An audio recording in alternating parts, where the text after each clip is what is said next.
Hi everyone, I'm Laura Renner. I'm the outsourcing expert for the expert panel in the Female Fearless and Financially Flourishing group.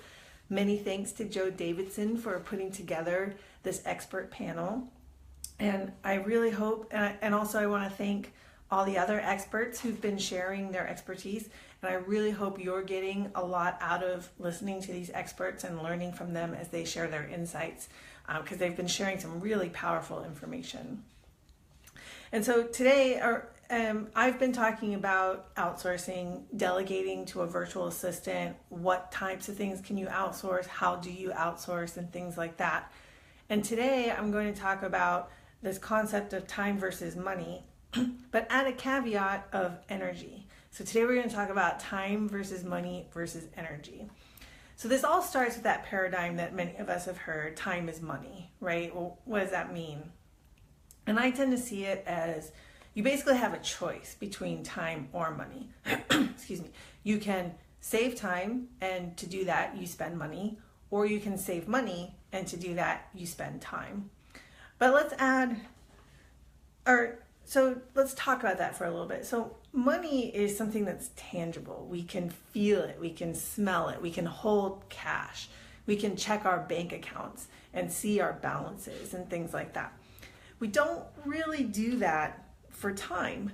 It's not like you look at your watch and you say, oh, it's noon. I only have 5 hours of productivity left today. Let me get on it, or let me save the time that I have left for today to do something that's important. We don't really look at time that way. It's usually more like, wow, it's noon. Where has the time gone? I feel like I haven't gotten anything done today.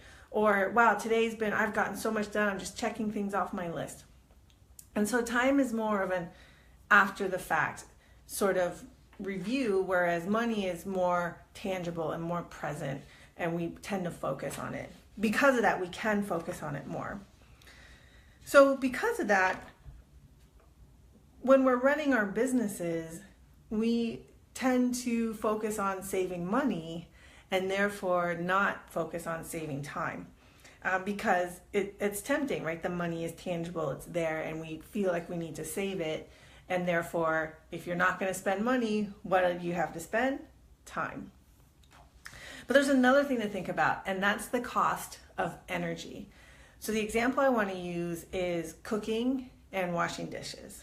So let's say you are someone who loves to cook, and it doesn't feel like any type of work. It's part of your soul and what feeds you or whatnot. At the same time, you can't stand doing dishes. And so you spend all this time and all this effort in putting together this amazing meal, and you enjoy it, and then afterward, now you have this mess to clean up. And on the other side, let's say there's someone who does not enjoy cooking, but they actually enjoy the dishes part. Let's say, and I'm one of those people. Let's say that the cooking it takes up a lot of energy because you have to think about what you want to make and how you're going to put it together and whatnot, but also you're messing up the kitchen. And so part of the joy of doing the dishes is now you're cleaning the kitchen and putting it back in order. And so let's, for this example, assume that cooking the meal and washing the dishes take the same amount of time. And so let's say that you are someone who loves cooking, and in this example, they take the same amount of time. So which one do you think would take more energy for you to do? Cooking, which you love to do and is a natural part of you, or dishes, which you can't stand to do, right? So in this example, they take the same amount of time, but for you, the dishes would take more energy, right? Now, on the flip side of that, let's say there's someone who can't stand cooking but loves doing the dishes, and the same amount of time for both tasks, which one is going to cost them more energy? The cooking exercise, right? Or the cooking part. And so to you, it doesn't seem like it's a lot of energy to cook a dinner, but to the other person, it's a lot of energy. And to you, it's a lot of energy to wash the dishes, but to them, it's not a lot of energy. And yet, it's the same amount of time. So that's what I mean by energy, right? In this example, and if you want to get all scientific about it, we can even say that the actual physical exertion of energy we could assume are the same for the dishes and for the cooking. But it's just what people prefer, therefore it takes them more energy to do the things they don't prefer. In this example, same time, same physical energy. So what are some things you could do? So if you love cooking and you don't like doing dishes, maybe you could pay your kids to do the dishes. If you don't like cooking, maybe you could order food, and then therefore it's also not a lot to clean up afterward. But so that's where now the money comes into play, right? So yes, it takes about the same amount of time to cook and to do the dishes in this example, but it takes more energy to cook. So what could you do? Spend money. And where would you spend it? On ordering food. So now you've saved time and energy in doing that. And same with the dishes. If you like cooking, but you don't like doing the dishes, so you save time and energy by paying someone else, like your kids, to do the dishes. And so that's a way to save time and energy, is to spend money. So now we have this triangle. Before it was time versus money, and now we have time versus money versus energy. And so an example I'd like to share with you, you guys may have heard me in the past couple episodes or Facebook Lives where I talk about specific examples with me. And one example I keep going back to is email. Other people I know, they outsource email right away, and it's very easy for them to have someone else do their email. And they might do it like where the person categorizes each type of email, so then they know, okay, when I go in, I'm going to address the first priority emails and the second priority or whatnot, and they're already organized. But for me, it doesn't fit right with me. And what's my number one rule of outsourcing? Let go of what you're comfortable with. And the number two rule is what you can create easy rules around. So for me, letting go of email, I'm not comfortable with it. And part of the reason why is because I feel like I would have to have 100 rules for how to deal with my email, and each rule would probably have 100 exceptions. But what you can do, and what I have done to continue on with this story, is let go of parts of my email. So for example, recently I was been quoted in a couple blogs or featured and interviewed in some podcasts or whatnot. And so the author would email me the link to the article and say, here it is. And it's very easy to go onto my website and post it on our blog and then share it on our Facebook and other social media accounts. And it doesn't take a lot of time, but for me, it would take a lot of energy. So it would sit in my inbox and I would think, oh, I need to go post that. And it really won't take that much time. But I don't have time to do it right now. And then I'd be off to a meeting and thinking about, oh, I need to post that. When can I post that? And so it was taking up a lot of energy, and it was taking up a lot of brain space.